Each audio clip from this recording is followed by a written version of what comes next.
Hello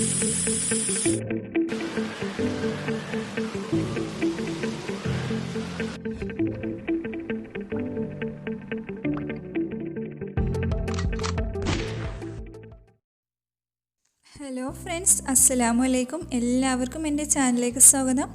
എല്ലാവരും സുഖമായിരിക്കുന്നല്ലോ, എല്ലാവരും സേഫാണെന്ന് വിശ്വസിക്കുന്നു. ഞാനിന്നൊരു ചിക്കൻ്റെ റെസിപ്പി ആയിട്ടാണ് വന്നിട്ടുള്ളത്. വളരെ ടേസ്റ്റി ആയിട്ടുള്ള നല്ലൊരു റെസിപ്പിയാണ് കേട്ടോ ഇത്. ബിരിയാണിയിലൊക്കെ ഫ്ലേവറിന് വേണ്ടി ഇടുന്ന ഈ ഒരു ഇലയുടെ പേരാണ് രമ്പയില. ചിലരുടെ വീട്ടിലൊക്കെ കാണും ഇത്. ഇതിന് പാണ്ടനില എന്നും പേരുണ്ട്. അപ്പോൾ ഈ ഇലയിൽ പൊതിഞ്ഞെടുക്കുന്നത് കൊണ്ടാണ് ഇതിന് പാണ്ടൻ ചിക്കൻ എന്ന് പേര് വന്നത്. വീഡിയോയിലേക്ക് പോകുന്നതിന് മുമ്പായിട്ട് ആദ്യമായിട്ടാണ് എൻ്റെ ചാനൽ കാണുന്നതെങ്കിൽ ഒന്ന് സബ്സ്ക്രൈബ് ചെയ്തേക്കുക. അതിനടുത്തുള്ള ബെല്ലൈക്കണിൽ ഓൾ എന്ന ബട്ടൺ കൂടി എനേബിൾ ചെയ്യുകയാണെങ്കിൽ ഞാനിടുന്ന എല്ലാ വീഡിയോസും അപ്പോൾ തന്നെ നോട്ടിഫിക്കേഷനായിട്ട് ലഭിക്കും.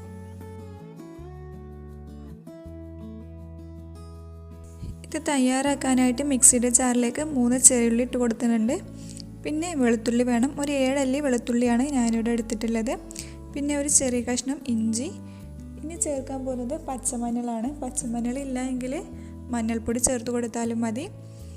പിന്നെ ചേർക്കുന്നത് മാങ്ങ ഇഞ്ചി. ഇതൊരു ടൈപ്പ് ഇഞ്ചിയാണ്, നമ്മൾ അച്ചാറിടാനൊക്കെ ആയിട്ട് യൂസ് ചെയ്യണ ഒരു ഇഞ്ചിയാണ്. പിന്നെ അതൊരു ചെറിയ കഷ്ണം മതി. പിന്നെ പച്ചമുളകാണ് വേണ്ടത്. ഒരു 4 പച്ചമുളകാണ് ഞാൻ എടുത്തിട്ടുള്ളത്. നിങ്ങളുടെ എരിവിനനുസരിച്ച് നിങ്ങൾക്ക് എത്ര വേണമെങ്കിലും ചേർക്കാം. പിന്നെ 1 ടീസ്പൂൺ അളവിൽ പെരുംജീരകം, 1/2 ടീസ്പൂണ് മല്ലിപ്പൊടി. പച്ചമല്ലി ഉണ്ടെങ്കിൽ അത് ചേർത്ത് കൊടുത്താലും മതി. ഇനി 4 ടീസ്പൂൺ അളവിൽ കോക്കനട്ട് മിൽക്കാണ് ചേർത്ത് കൊടുക്കുന്നത്. ഇത് ചേർക്കുകയാണെങ്കിൽ ചിക്കന് നല്ലൊരു സോഫ്റ്റ്നെസ് കിട്ടും.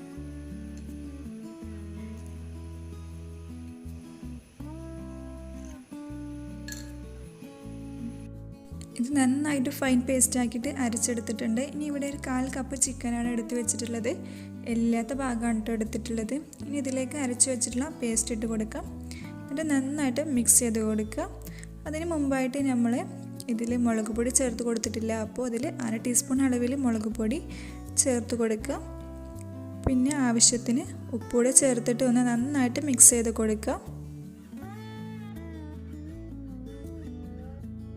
ഈ ഒരു മസാലയ്ക്ക് പകരമായിട്ട് നിങ്ങൾക്ക് സാധാ ചിക്കൻ ഫ്രൈഡ് മസാല ചേർത്ത് കൊടുത്താലും മതി. അതായത് നമ്മൾ സാധാ മുളക് പൊടി, മഞ്ഞൾപ്പൊടി, മല്ലിപ്പൊടി ചേർത്ത് കൊടുക്കില്ല, അതുപോലുള്ള മസാല ചേർത്ത് കൊടുത്തിട്ട് ഫ്രൈ ചെയ്തെടുക്കുകയാണെങ്കിൽ തന്നെ നല്ല ടേസ്റ്റ് ഉണ്ടാകും. കാരണം നമ്മൾ ആ ഇലയിലൊന്ന് പൊതിഞ്ഞെടുക്കുമ്പോൾ പ്രത്യേകിച്ച് അതിൻ്റെ ടേസ്റ്റ് നല്ലോണം കിട്ടും.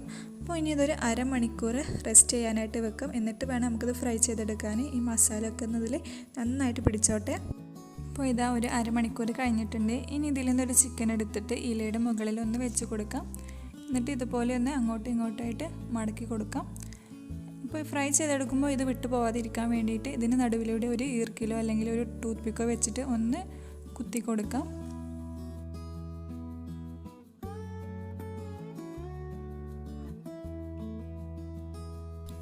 വേറൊരു തരത്തിലൂടെ ഇതൊന്ന് മടക്കി കൊടുക്കുന്നുണ്ട്. ഇതുപോലെ ഒരു കെട്ടിട്ട് കൊടുത്തിട്ട് അതിനകത്ത് ചിക്കൻ വെച്ചിട്ടാണ് ഇത് തയ്യാറാക്കി എടുക്കുന്നത്.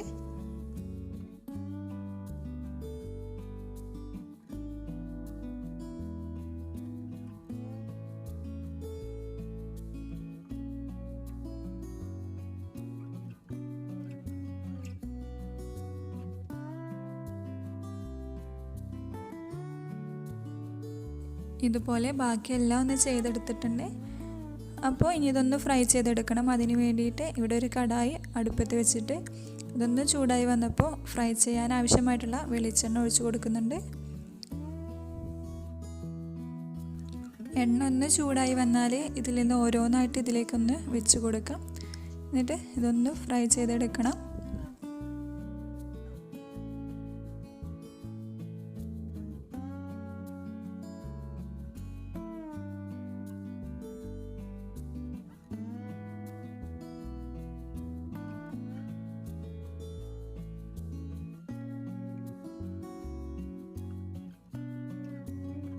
അപ്പോൾ ഇത് നന്നായിട്ട് ഫ്രൈ ചെയ്ത് കിട്ടിയിട്ടുണ്ട്.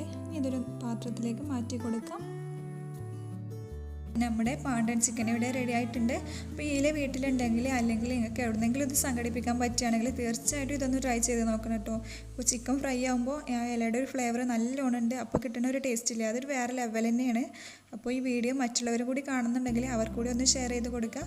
പലരുടെ വീട്ടിലും ഈ ഇല ഉണ്ടായിരിക്കും. അപ്പോൾ അവർ കൂടി ഒന്ന് ഉപകാരമായിക്കോട്ടെ. അപ്പോൾ തീർച്ചയായിട്ടും അവർക്കൂടെ ഒന്ന് ഷെയർ ചെയ്ത് കൊടുക്കുക.